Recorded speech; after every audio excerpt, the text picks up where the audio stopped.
কাছাৰ জিলাত যিখন আজমিৰ শ্বৰীফৰ পৰা বাছ আহিছিলে সেই বাছৰ যাত্ৰীসকলক মই যোৱাকালি সাংবাদিক মেলত কৈছিলোঁ যে আমি বাছৰ যাত্ৰীসকলৰ টেষ্টিং আমি আৰম্ভ কৰিছোঁ আৰু এই টেষ্টিঙৰ ফলত আমি তাতে 4টা আৰু পজিটিভ পাবলৈ আমি পাওঁ আৰু তাৰ লগে লগে আজমিৰ শ্বৰীফৰ ঘটনাৰ লগত সংগঠিত আমাৰ পজিটিভ ৰোগীৰ সংখ্যা 5লৈ বৃদ্ধি হয়। আপোনালোকক আগতে আমি জনাইছিলোঁ যে ইয়াতে সৰ্বমুঠ 45 জন যাত্ৰী আছিলে, তাৰে 33 জনৰ ফলাফল আমি নিগেটিভ পাইছোঁ, 4 জনৰ ফলাফল পজিটিভ হৈ আছে, 6 জনৰ আমি ৰিপিট টেষ্ট কৰিছোঁ আৰু 2 জনৰ চেম্পল কালেকশ্যনত অসুবিধা থকাৰ কাৰণে আমি নতুনকৈ চেম্পল কালেক্ট কৰিছোঁ আৰু ইয়াৰ ভিতৰত এজন ইতিমধ্যে আমি পজিটিভ হিচাপে দেখা পাইছিলোঁ। মই যদি এই গোটেই যোৱাকালি যি 4টা কেছ পজিটিভ হ'ল সেই বিষয়ে যদি আপোনালোকক অলপ ক'ব যাওঁ তেতিয়াহ'লে যিটো 46 নম্বৰ কেছ সেই কেছটো হ'ল মিষ্টাৰ চাহাবুদ্দিন ছডিউল। এখেতৰ বয়স 53 ইয়াৰ্ছ আৰু এখেতসকলে 16 মাৰ্চতে কাছাৰৰ পৰা ট্ৰেইনেদি আজমিৰ শ্বৰীফ গৈছিলে আৰু তাতে বহুদিন থকাৰ পিছত 2 মে তাৰিখে তেওঁলোকে আজমিৰ শ্বৰীফৰ পৰা আহিছিল আৰু শিলচৰত 6 তাৰিখে তেওঁলোক আহি পাইছিলে। এই ব্যক্তিজনৰ যিটো ভাইৰেল লোড এইটো খুব যথেষ্ট বুলি দেখা পোৱা গৈছে আৰু প্ৰবেবলি আমি অসমত যিমানখিনি আজিলৈকে কেছ পাইছোঁ ইয়াৰ ভিতৰত খুব বেছি ভাইৰেল লোড থকা এইগৰাকী ব্যক্তিকে আমি দেখা পাইছোঁ আৰু সেইকাৰণে আজমিৰ শ্বৰীফৰ পৰা অহা বাছখনত সংক্ৰমণৰ সংখ্যা হয়তো বঢ়াৰো সম্ভাৱনা নথকা নহয়। এখেতৰ লগতে একে বাছত 47, 48, 49তম ৰোগী হিচাপে মিষ্টাৰ ৰাজুউদ্দিন ছডিউল 36 বছৰ, মিছেছ বেবী বেগম ছডিউল 36 বছৰ আৰু মিছেছ সাদিয়া বেগম ছাদিউল 9 বছৰীয়া শিশু এটা। এওঁলোকো আমাৰ একেলগে আজমিৰ শ্বৰীফত গৈছিল আৰু বাছেদি শিলচৰলৈ অহাৰ পিছত এখেতসকলক পজিটিভ বুলি পোৱা যায়।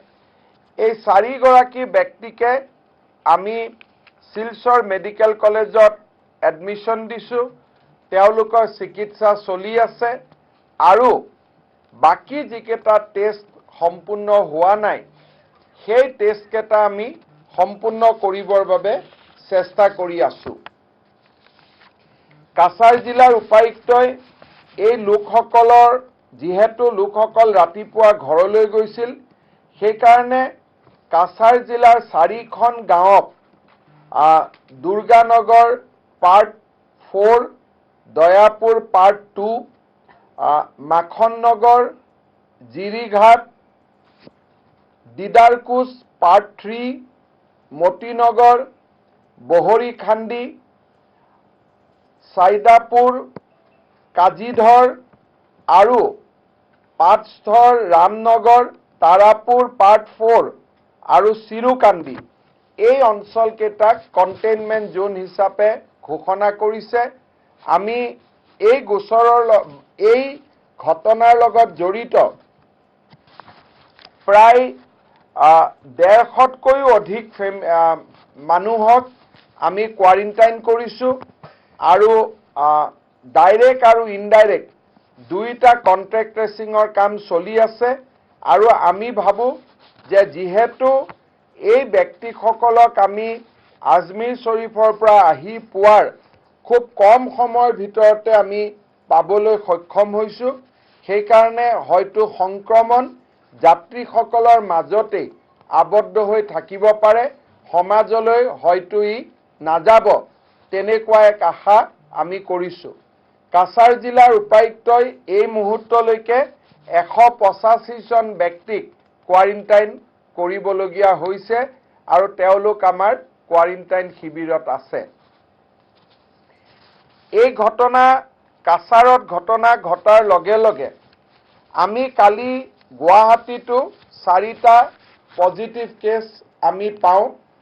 ৰাতিয়ে মই টুইটৰ জৰিয়তে 4টা কেছৰ বিষয়ে সাংবাদিকসকলক জনাইছিলোঁ আৰু এই গোটেইকেইটা 4টা কেছৰ ভিতৰত যদিও আমি ভাবিছোঁ যে বাহিৰৰ পৰা অহা মানুহৰ কাৰণে এই ঘটনাটো হৈছে, কিন্তু এটা চাবলগীয়া কথা যে 4টা ঘটনাৰ মাজত এজনক বাদ দি আন কাৰো ট্ৰেভেল হিষ্ট্ৰী নাই। এই 3টা কেছ গুৱাহাটীত হৈছে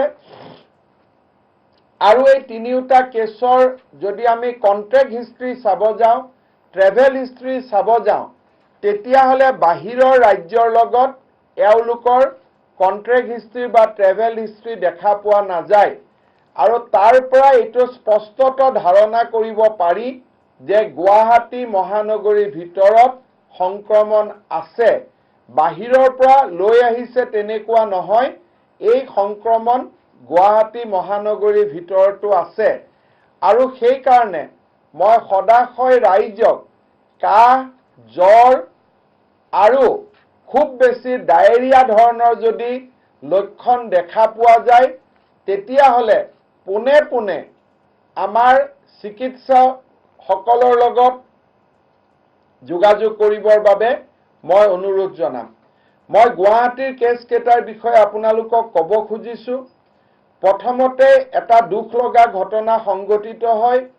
দীপিকা নাথ বুলি 16 বছৰীয়া ছোৱালী এগৰাকী, তেওঁৰ ভৰিত অলপ বিষ আছিলে আৰু ভৰিৰ বিষৰ লগত 27 এপ্ৰিল তাৰিখে এই ছোৱালীজনীৰ গাত অকণমান জ্বৰ উঠে।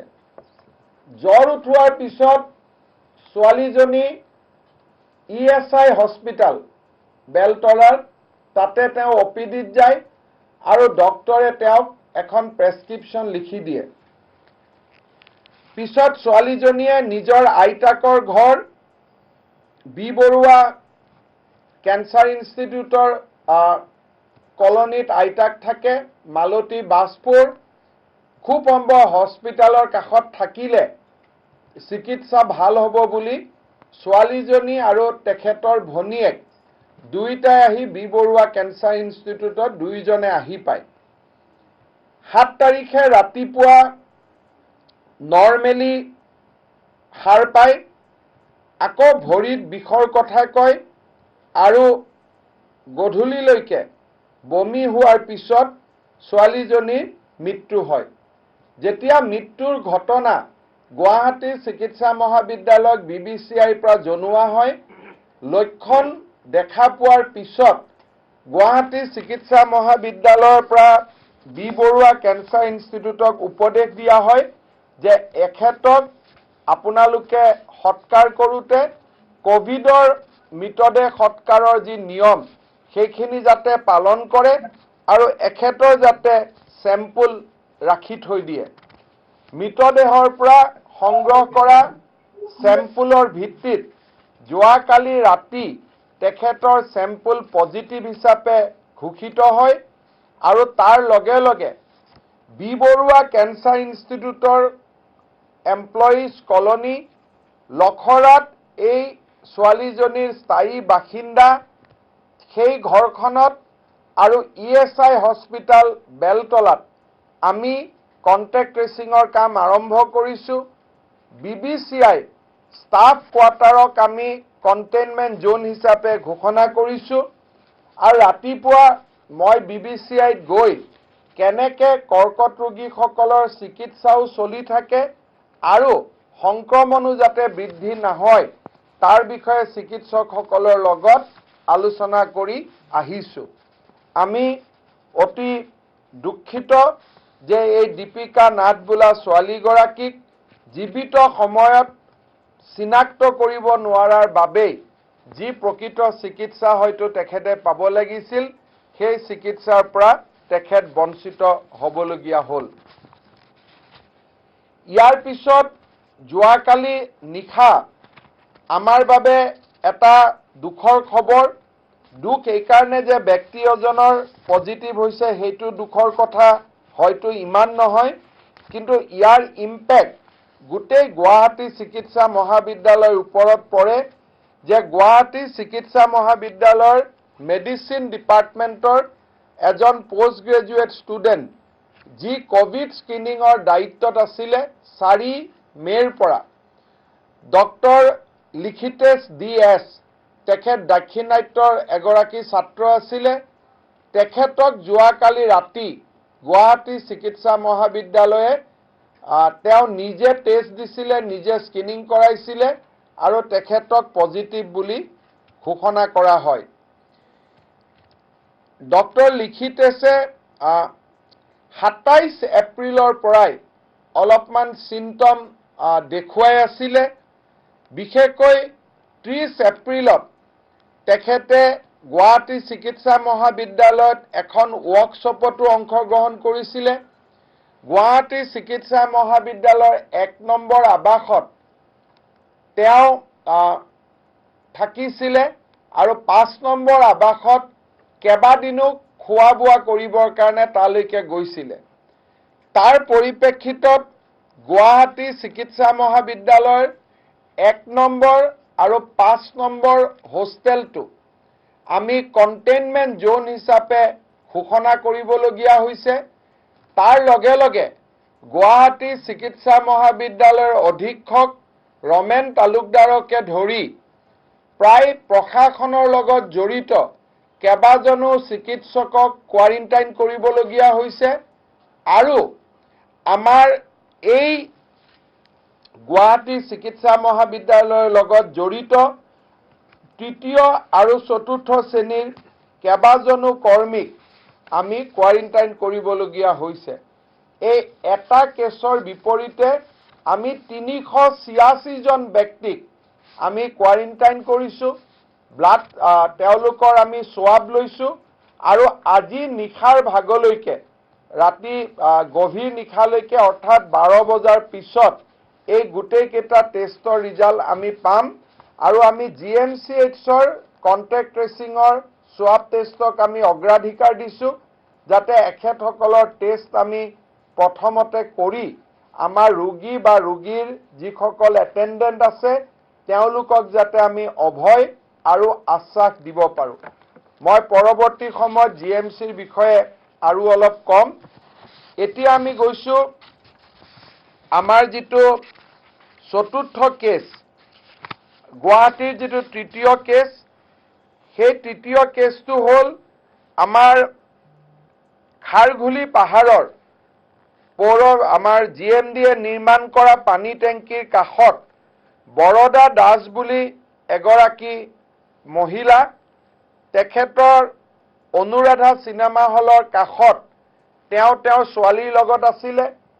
যোৱা পৰহি নিশা তেওঁ যেতিয়া অমিয়নক খাৰঘুলিৰ নিজৰ ঘৰলৈকে যায়, কাহৰ কমপ্লেইন আছিলে। ওচৰৰ 2-1 মানুহক কাহৰ ঔষধো খুজিছিলে। গভীৰ নিশা যেতিয়া খুব বেছিকৈ ডায়েৰিয়া ধৰণৰ কমপ্লেইন হয়, তেওঁ মহেন্দ্ৰ মোহন চৌধুৰী চিকিৎসালয়ত যায়। মহেন্দ্ৰ মোহন চৌধুৰী চিকিৎসালয়ত প্ৰাৰম্ভিক চিকিৎসাৰ পিছত তেওঁক GMCলৈ প্ৰেৰণ কৰা হয়। GMCত যোৱা পৰহি ৰাতি 2টা বজাত তেওঁৰ চেম্পল লোৱা হয় আৰু যোৱাকালি ৰাতি এই চেম্পল চোৱাৰ পিছত তেওঁক পজিটিভ বুলি ঘোষিত কৰা হয়। প্ৰথমতে শাৰদা দাস, বৰদা দাস এটা কমপ্লেইন আছিলে, কিন্তু ৰাতি মই 12-12:30 বজাত যেতিয়া GMCত গৈছিলোঁ নিজে, তেওঁৰ ৰেজিষ্টাৰ গোটেইখিনি চোৱাৰ পিছত, আমাৰ প্ৰিন্সিপাল ছেক্ৰেটাৰীও গোটেইখিনি চোৱাৰ পিছত আমি নিশ্চিত হৈছিলোঁ যে এই চেম্পলটো বৰদা দাসৰে আৰু শাৰদা দাস বুলি কোনো ৰোগী জিএমচিত অহা নাছিলে গতিকে এই নামটো কিবা ভুলবশতঃ বৰদা এই শাৰদা দাসৰ ৰূপ লৈছিলে কিন্তু আসল পেচেণ্ট গৰাকীৰ নাম বৰদা দাস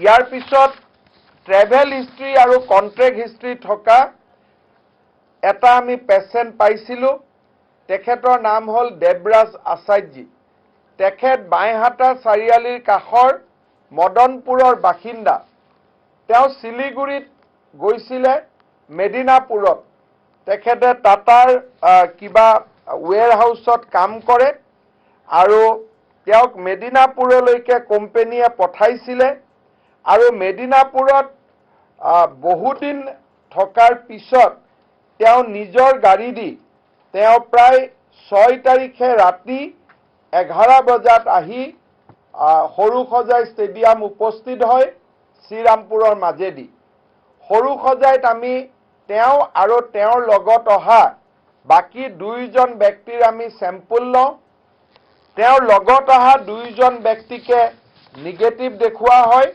কিন্তু এই দেৱৰাজ আচাৰ্যজী যাৰ লগত ওয়েষ্ট বেংগলৰ কন্ট্ৰেক্ট হিষ্ট্ৰী আছে বা তেওঁলোক ওয়েষ্ট বেংগলৰ পৰা আহিছিলে তেখেতক আমি পজিটিভ হিচাপে আমি পাওঁ গভীৰ নিখাই তেখেতক মহেন্দ্ৰ মোহন চৌধুৰী চিকিৎসালয়ত অনা হয় আৰু তেওঁৰ লগত তেওঁ যেহেতু 3 গৰাকী মানুহ অকলে থাকিছিল আৰু 3 গৰাকী মানুহৰ গাত হোম কোৱাৰেণ্টাইনৰ স্থান থকাৰ কাৰণে তেওঁলোক ঘৰৰ একেবাৰে বাহিৰত যোৱা নাছিল সেইবাবে আমি বাকি দুগৰাকী যদিও নিগেটিভ দেখুৱাইছে 2 গৰাকীকে আমি দদৰা খিঙিমাৰী মডেল হস্পিটালত কোৱাৰেণ্টাইন কৰিছো আৰু পেচেণ্টজনক আমি মহেন্দ্ৰ মোহন চৌধুৰী চিকিৎসালয় আমি ট্ৰান্সফাৰ কৰিছো অৰ্থাৎ আমি যদি দেখা পাওঁ যে গুৱাহাটীৰ কাছাৰৰ 4টা কেছৰ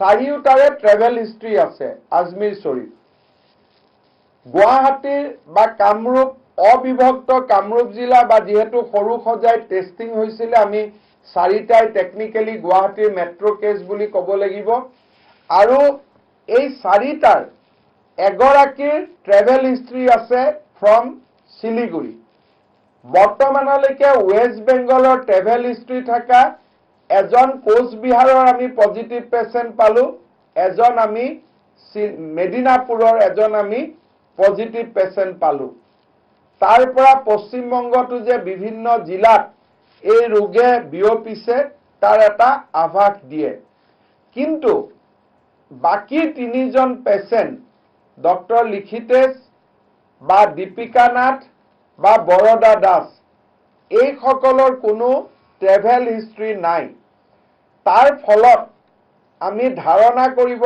পাৰো যে গুৱাহাটীত আগত আমি মনীষ তিব্ৰিয়ালকো দেখিছিলো যে গুৱাহাটী মহানগৰীত এই কৰোনা ভাইৰাছৰ কৰবাত নহয় কৰবাত ট্ৰেছ আছে আৰু সেই কাৰণে গুৱাহাটী মহানগৰীৰ ৰাইজে জ্বৰ কাহ হলে যদি শুকান কাহ হয় কাহৰ লগত যদি কফ নুলাই তেতিয়া হলে অনুগ্ৰহ কৰি আপোনালোকে চৰকাৰৰ লগত যোগাযোগ কৰক 104 নম্বৰত ফোন কৰক অন্যথা আমাৰ হস্পিটালৰ লগত আপোনালোকে যোগাযোগ কৰক প্লিজ আপোনালোকে ইগনোৰ নকৰিব গুৱাহাটী চিকিৎসা মহাবিদ্যালয়ত আমি খুব সতৰ্কতাৰে জিএমচিএইচৰ ক্ষেত্ৰত আমি খোজ পেলাইছো এই ঘটনাৰ খবৰ লোৱাৰ লগে লগে যোৱা নিখাই মই জিএমচিএইচ হস্পিটালত যাওঁ আৰু তাতে আমাৰ প্ৰশাসনৰ লগত জড়িত সকলোকে আমি কোৱাৰেণ্টাইন কৰোৱাৰ ব্যৱস্থা নিখাই আমি হাতত লওঁ ৰাতিপুৱাই মোৰ অফিসত আমাৰ স্বাস্থ্য বিভাগৰ উচ্চপদস্থ বিষয়াসকলৰ লগত ৰাতিপুৱা 8:30 বজাত আমি মিটিং কৰো আৰু আমি সিদ্ধান্ত লওঁ যে জিএমচিএইচত নেক্সট 3 ডেজ আমি নতুন এডমিশন নিদিওঁ কাৰণ আমি জিএমচিএইচখন সম্পূৰ্ণভাৱে যাতে আমি তাৰ পৰিৱেশটোৰ বিষয়ে গম পাওঁ কি হৈছে কি হোৱা নাই তললৈকে যাতে যাব পাৰো সেই কাৰণে আমি গোটেই GMCHত নতুন পেচেণ্ট আমি এডমিশ্যন আমি লগে লগে বন্ধ কৰোঁ। এই ডক্টৰ লিখিতেছৰ লগত জড়িত গোটেই কেইজন ষ্টুডেণ্টৰ ডক্টৰৰ আমাৰ গ্ৰেড 3 গ্ৰেড 4 সকলোৰে আমি ইতিমধ্যে চেম্পল কালেক্ট কৰিছোঁ আৰু ৰাতি 12 বজাৰ ভিতৰত এই চেম্পলৰ ৰিজাল্ট আমি যাতে উলিয়াব পাৰোঁ তাৰ বাবে আমাৰ মাইক্ৰোবায়োলজি ডিপাৰ্টমেণ্টে দিনে নিশাই কাম কৰিছে। আমি নতুন দিল্লীৰ বিভিন্ন প্ৰাইভেট লেবৰ লগত যোগাযোগ কৰিছোঁ যে যিকোনো প্ৰকাৰে গুৱাহাটী চিকিৎসা মহাবিদ্যালয়ত বৰ্তমান চিকিৎসাধীন হৈ থকা 700 ৰোগী তেওঁলোকক চোৱা চিতা কৰা নাৰ্ছসকল আৰু তেওঁলোকৰ লগত কৰ্তব্যৰত চতুৰ্থ শ্ৰেণীৰ কৰ্মচাৰীসকল ডক্টৰসকল আৰু আমাৰ এটেণ্ডেণ্টসকল যিসকল আছিলে সকলোৰে আমি সোৱাব ল'ব খুজিছোঁ। প্ৰায় 1500 হ'ব আৰু আমি এদিন বা 1.5 দিন বা 2 দিনৰ ভিতৰত তেওঁলোকৰ ৰিজাল্ট আমি পাব খুজিছোঁ। আমাৰ অসমৰ লেবত সেইটো সম্ভৱ নহয়, প্ৰায় 7 দিন লাগিব, কাৰণ ইতিমধ্যে বাহিৰৰ পৰা অহা ৰোগী বাহিৰৰ পৰা অহা যাত্ৰীসকল যথেষ্ট পৰিমাণে আমাৰ ৰাজ্যত সোমাইছে। যোৱাকালি শ্ৰীৰামপুৰ গেটেদি প্ৰায় 1000 মানুহ সোমাইছে, ছাগলীয়া গেটেদি 53 জন মানুহ সোমাইছে, অৰ্থাৎ যোৱাকালি 1032 ব্যক্তি সোমাইছে। এওঁলোকৰো চেম্পল আমি টেষ্ট কৰি থাকিবলগীয়া হৈছে। গতিকে আমাৰ যদি প্লেন মতে দিল্লী বা কলিকতাত যদি আমি টেষ্ট কৰিব পাৰোঁ তেতিয়াহ'লে 2 দিনৰ ভিতৰত হয়তো আমি GMCHৰ পৰিৱেশৰ বিষয়ে এটা সম্যক আমি ধাৰণা পাব পাৰিম।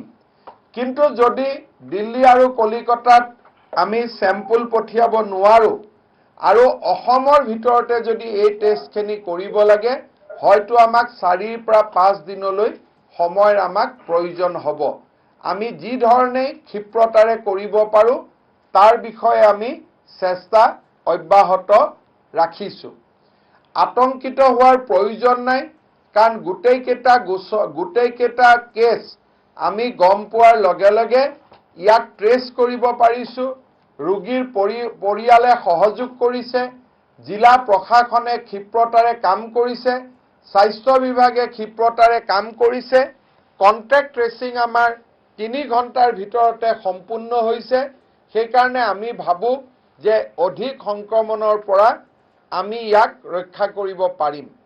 কিন্তু এটা কথা ঠিক যে গুৱাহাটীত লকডাউনৰ শিথিলতাৰ ওপৰত দিয়া নিয়ম নীতিৰ যিটো ভায়োলেশ্যন হৈ আছে বা গুৱাহাটীত একাংশ ৰাইজে স্কুটাৰৰ ওপৰত 2জনকৈ পেছেঞ্জাৰ উঠি অহা, 1/3 দোকানৰ জাগাত বহুত বেছি দোকান খুলি লোৱা, প্ৰয়োজন আৰু অপ্ৰয়োজনীয়ভাৱে ঘৰৰ পৰা বাহিৰত ওলাই অহা, আৰু আজি ৰাতিপুৱা এই ঘটনাৰ সময়তে মই ঘৰৰ পৰা GMCলৈকে যোৱাৰ পথত অতি কমেও 5 গৰাকী শিশু যাৰ বয়স 10 বছৰতকৈ তলত দেউতাক মাকে লগত লৈ অহা মই দেখা পাইছোঁ।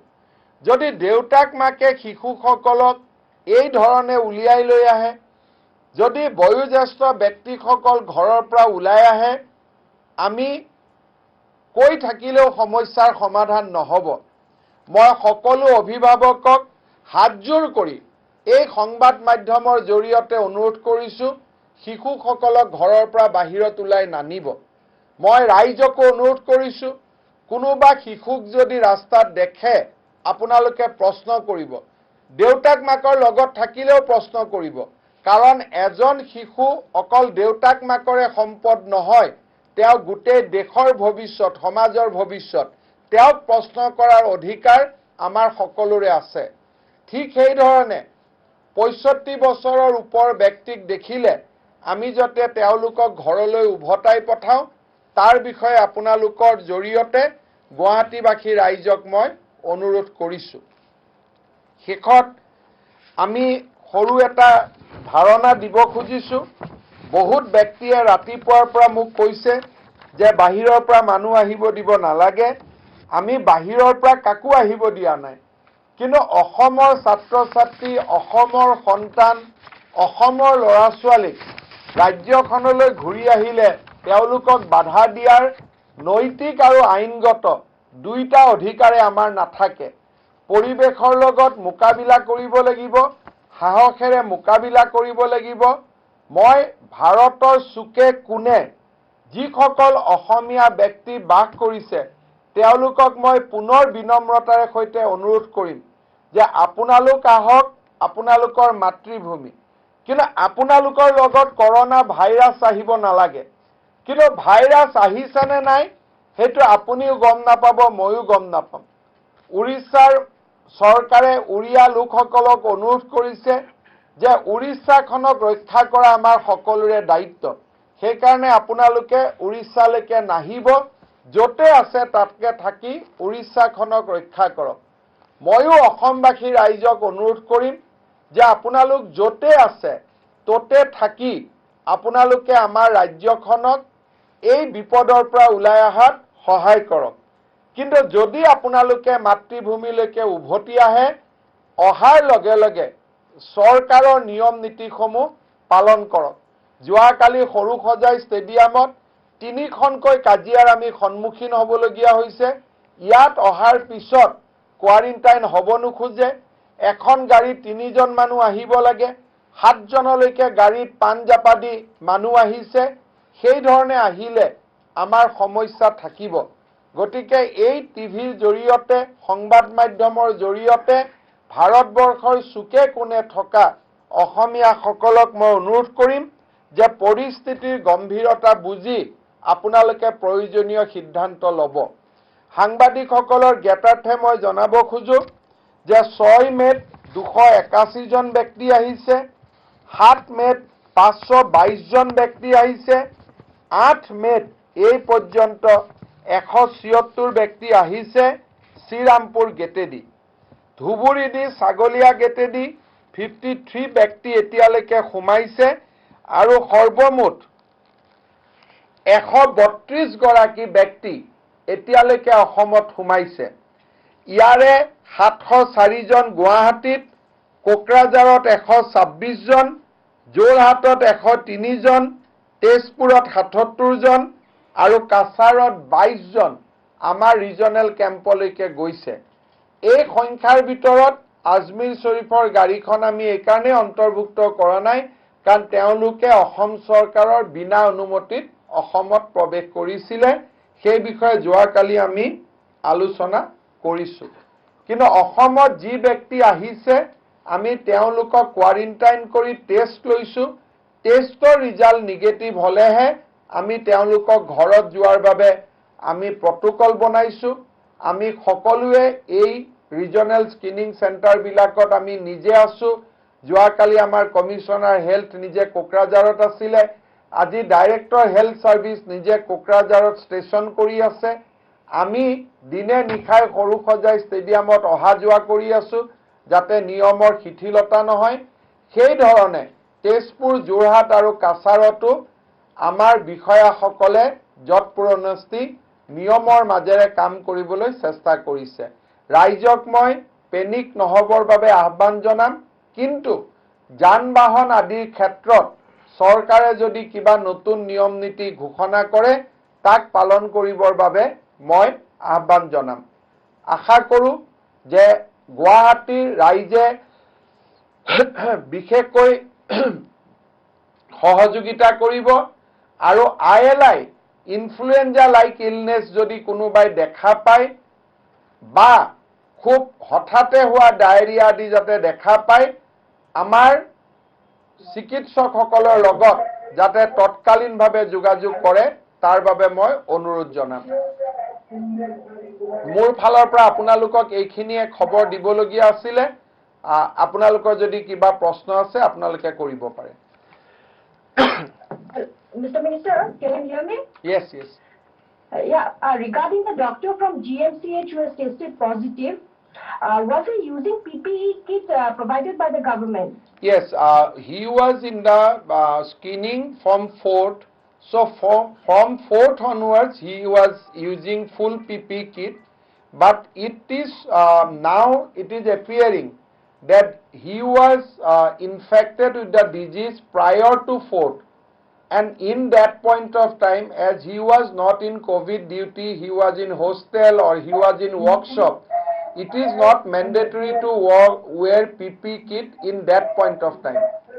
But on 4th, when he joined duty as in COVID room, he was wearing PPE kit. Mr. Minister, has the GMC and the Tripura constituency both being declared as containment zone or part of it? Can you give us a bit of clarity on this? Hostel number 1 and 5 of GMCH is now containment zone, and the employees colony of B. Borua Cancer Institute is now containment zone. Not the entire hospital. Of course, in GMCH, we have asked people not to visit our hospital except COVID screening.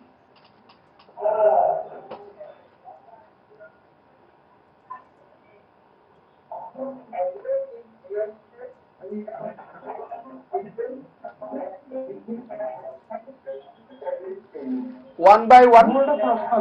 হয়. Yes, বাকি বিলাকে যাৰ প্ৰশ্ন নাই তেওঁলোকে মাইকটো বন্ধ কৰি থব.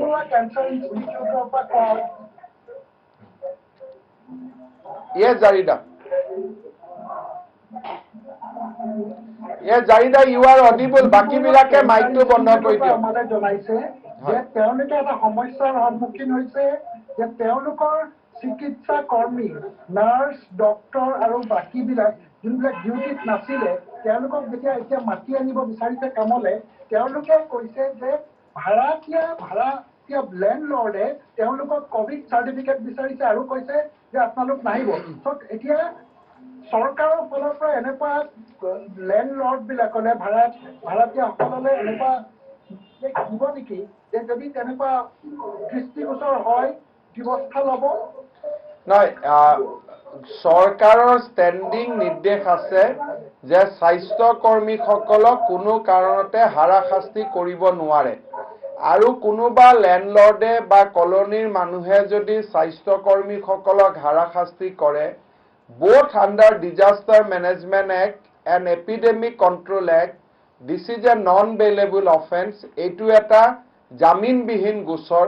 সেইকাৰণে মই সকলোকে অনুৰোধ কৰিম যে স্বাস্থ্যকৰ্মী, ডক্টৰ, চিকিৎসক, নাৰ্ছসকলক তেওঁলোকৰ দায়িত্ব পালনৰ বাবে অহা যোৱা কৰোঁতে কোনো কাৰণতে যদি যাতে বাধাৰ সৃষ্টি নকৰে। Mr. Minister, Yes. since আমাৰ অসমত এতিয়ালৈকে দুটা আমি কেছ পাইছো যাৰ contact travel history from West Bengal, আৰু আমি ৱেষ্ট বেংগলৰ চিটুৱেশ্যনটো জানো। কিবা পাৰ্টিকুলাৰ মানে আৰু ষ্টেপিং আপ চাৰ্ভেইলেন্স মানে যিমান ৱেষ্ট বেংগলৰ পৰা আহিব আনঅৰ্গানাইজ বা অৰ্গানাইজ হৈ। So we have advised police department that they should not issue permit to the people originating from West Bengal and Laos. They should issue in a very, very selected humanitarian when it's it is required for that person to travel for extreme humanitarian ground, then only they should issue pass from West Bengal. But at the same time, I do not want to comment on the situation in West Bengal because that is not my jurisdiction. But yes, we have traced 2 cases from West Bengal, and when they reach Assam, they have tested positive. So we are we will be little careful allowing people from West Bengal to enter into Assam.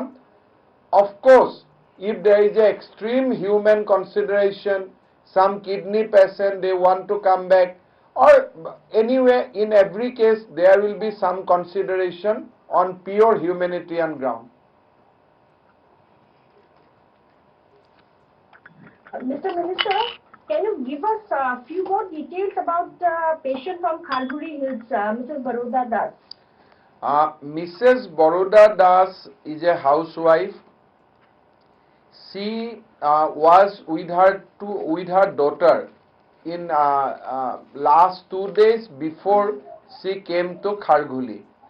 So from Kharghuli, in the daytime she was looking for some cough syrup, etc. By evening, diarrhea starts. Then she went to MMC. She got one saline, and our treating doctor realized that this might be COVID. So immediately they referred her to GMCH. Both husband and wife was in GMCH and in quarantine. We discovered that she is tested positive. So she was immediately admitted in the COVID wing of GMCH hospital. Husband is under quarantine. Other family member is also will be in quarantine. I think already they are in quarantine. What is her age? Mrs. Das?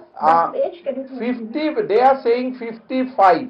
But somebody said that she has a grandchildren also. But as you know that we can only go by the age disclosed by their family. So it is 55. মন্ত্ৰী ডাঙৰীয়া এতিয়া জোনৰ ক্ষেত্ৰত কিবা বিবেচনা হ'ব নেকি মন্ত্ৰী ডাঙৰীয়া এতিয়া বৰ্তমান জোনৰ ক্ষেত্ৰত আকৌ কিবা বিবেচনা কৰিব নেকি যেহেতু শেহতীয়াকৈ 8জন বুলিয়ে ক'ব লাগিব বৰাকৰ 4জন গুৱাহাটীত 4জন আমি কাছাৰ জিলাত কিমানটা আৰু ফাইনেলি কেছ পাওঁ আমি চাই আছো গুৱাহাটীত মেট্ৰপলিটান হিচাপত if you decide 4 case vis-a-vis our total number of population, so Kamrup Metro as a whole status change koribologia kothato probably oha nai, but all these activities will be taken by Government of India. So immediately on tested positive, we have given the information real time to Government of India. So if there is any communication we receive from Government of India on zonal categorization, we will inform you immediately. Normally, 8 জন গুৱাহাটীৰ আৰু বঙাইগাঁৱৰ 3 জন মিলি আৰু আগৰ টিব্ৰলক লৈ পিনে 7 জন unknown contact history. So, what are your options now? No, I think there are few people we are testing positive without any clear-cut travel or contract history. So, in that scenario, this is the reality of life and we have to face it.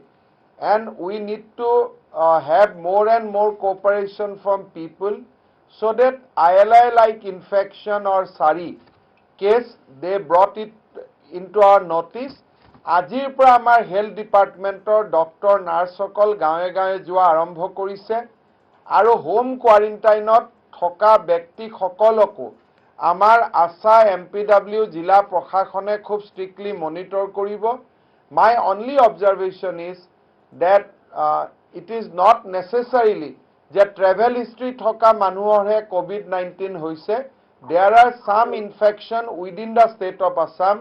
Maybe amar nojorot oha nai, ami routot jabo pora nai, we are only getting one secondary infection is happening.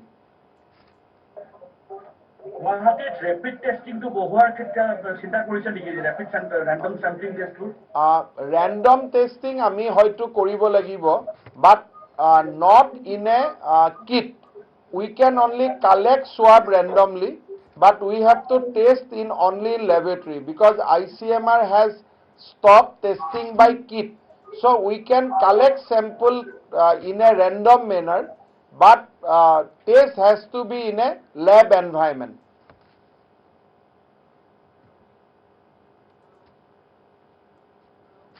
Hello?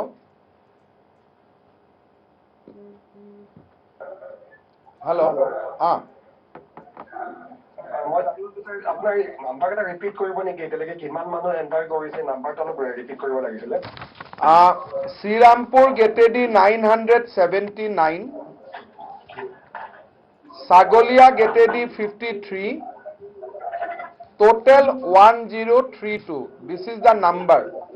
যদি distribution চাই এই 1032 Guwahati 704, Kokrajhar 126, Jorhat 103, Tezpur 77, Kasar 22. These are our zonal center. So district-wise breakup will be there, but this is zone-wise breakup where they jot তেওঁলোকে report কৰিছে. Report কৰাৰ পিছত এই center বিলাকতে তেওঁলোকৰ test হ'ব আৰু তাৰ পিছত তেওঁলোকে negative হলে onward district বিলাকত গুচি যাব. Otherwise তেওঁলোক এই zonal center বিলাকৰ লগতে under quarantine থাকিব.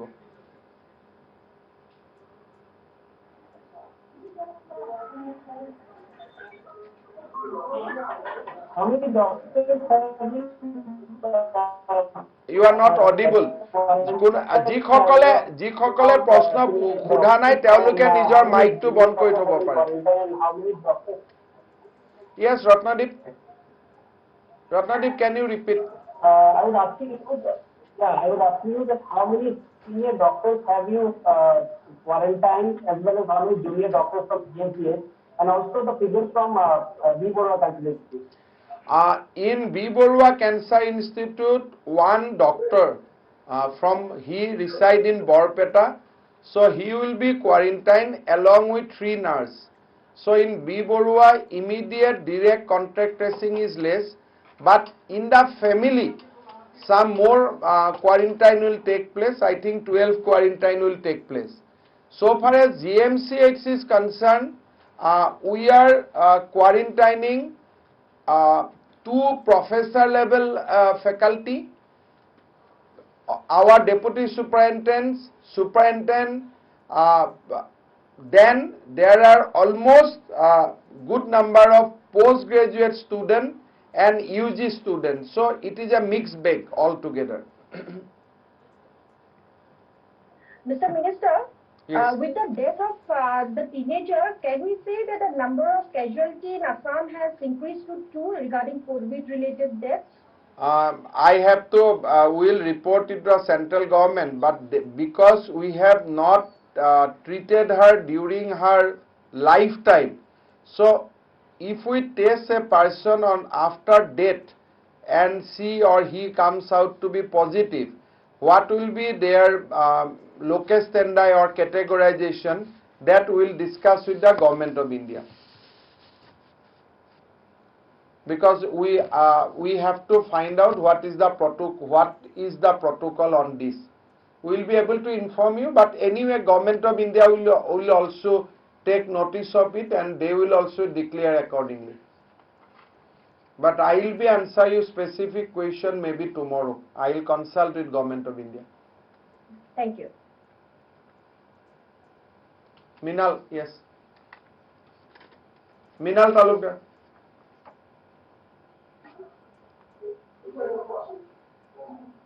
The large amount of doctors যেতিয়া এটা কোয়ারেন্টাইন গলগে আৰু বাই ৰাতিলৈকে বাকি যিখিনি স্টক টেষ্ট কৰিছে তাৰ ৰিপৰ্টখিনি আহিব গুৱাহাটী মেডিকেল কলেজৰ ইন দ্যাট কেছত যদি ভগৱানে নকৰে বেটা বেয়া হৈ যাওক তেতিয়াহ'লে প্ল্যান বি নিশ্চয় কিবা এটা আছে because GMCH is a main hub.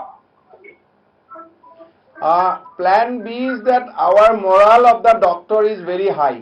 So if you go right now also in GMCH, right from Director of Medical Education to Principal GMCH, all are in field. So the morale of the doctors and nurses of GMCH is very high, and they will able to manage the show even if this direct contact goes into quarantine. But if we pray that will not happen. But if large number of patient gets infected, suppose large number of patient become positive, then we have to take a call complete differently. So we have plan B in place, but I don't think that much infection has taken place. Because I have met everybody today, they are healthy and I have not seen symptom immediately. But let us wait for the report and we'll come to know by 12 midnight. But one good thing is that our doctor সকলৰ morale বহুত বেছি high আছে. Nobody is in panic and everybody is taking it in their stride and they are working. and all the patients are getting treatment today. Thank you. Just quarantine for Professor Dujanar naam kobo pari niki if it is not unethical. Quarantine কি আছে আমাৰ বসন্ত না doctor আমাৰ বসন্ত না বসন্ত কি তেখেতৰ যোনে চাই Dr. Roman Talukdar and Dr. Basanta Hajarika. Thank you. But they are only being quarantined. By evening their results will come out. Probably, hopefully they will be negative only. Yeah, because I met them also from a distance and I found that they are... Thank you. ঠিক আছে I think we can close it for now, but রাইজক অনুৰোধ কৰিম যে please don't be panic. The morale of the health department is very high and we are going to work full time and there is no need of panic. কোনো মানুহ panic নহব. আমাৰ স্বাস্থ্য বিভাগৰ বিষয়া কৰ্মচাৰীসকলে খুব ভাল কৰি কাম কৰি আছে, কৰি থাকিব। ডক্টৰ চিকিৎসকসকলে কোনো panic হোৱাৰ প্ৰয়োজন নাই। লকডাউনৰ নিয়ম নীতিখিনি মানি চলক। শিশুসকলক ঘৰৰ বাহিৰত নানিব, বয়োজ্যেষ্ঠসকলক ঘৰৰ বাহিৰত নানিব। Thank you so much. Thank you. Thank you.